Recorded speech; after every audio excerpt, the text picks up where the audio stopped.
Assalamualaikum warahmatullahi wabarakatuh. Perkenalkan, saya Sekar Miristika Satalnusa, NIM 1945041004, kelas PLB 19C, Pendidikan Luar Biasa, Fakultas Ilmu Pendidikan, Universitas Negeri Makassar.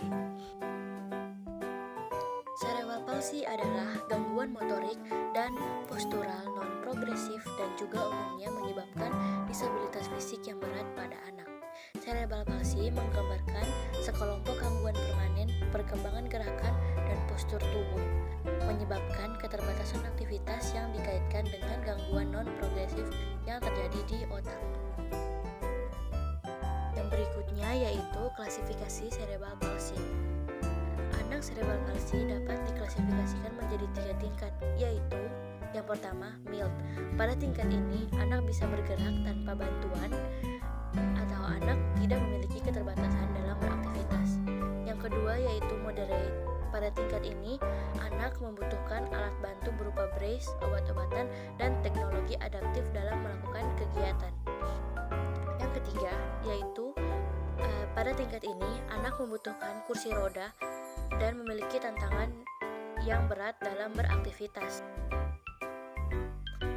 Berikutnya yaitu profil anak cerebral palsy dan metode terapi yang akan digunakan. Terapi bicara merupakan suatu proses pengobatan pada penderita gangguan komunikasi sehingga penderita gangguan komunikasi mampu berinteraksi dengan lingkungan secara wajar dan tidak mengalami gangguan psikososial serta mampu meningkatkan hidup optimal. Cerebral palsy merupakan brain injury, yaitu suatu kondisi yang mempengaruhi pengendalian sistem motorik sebagai akibat lesi dalam otak, atau suatu penyakit neuromuskuler yang disebabkan oleh gangguan perkembangan otak yang berhubungan dengan pengendalian fungsi motorik. Saat ini, terapi bicara menjadi sebuah pilihan untuk menstimulasi perkembangan berbahasa anak cerebral palsy dan bisa dikatakan aktivitas bicara mempunyai andil dalam kesuksesan ini. Tujuan dari terapi bicara ini untuk mengetahui efektivitas terapi bicara pada anak yang memiliki gangguan cerebral palsy dalam meningkatkan kemampuan berbahasanya, terutama produksi bahasa dengan cara bagaimana anak dapat mengeluarkan ide yang dapat dalam bentuk kata-kata serta perluasan penguasaan berbahasa. Nah, kaca besar di sini digunakan untuk mengontrol alat bicara dalam melakukan pengucapan.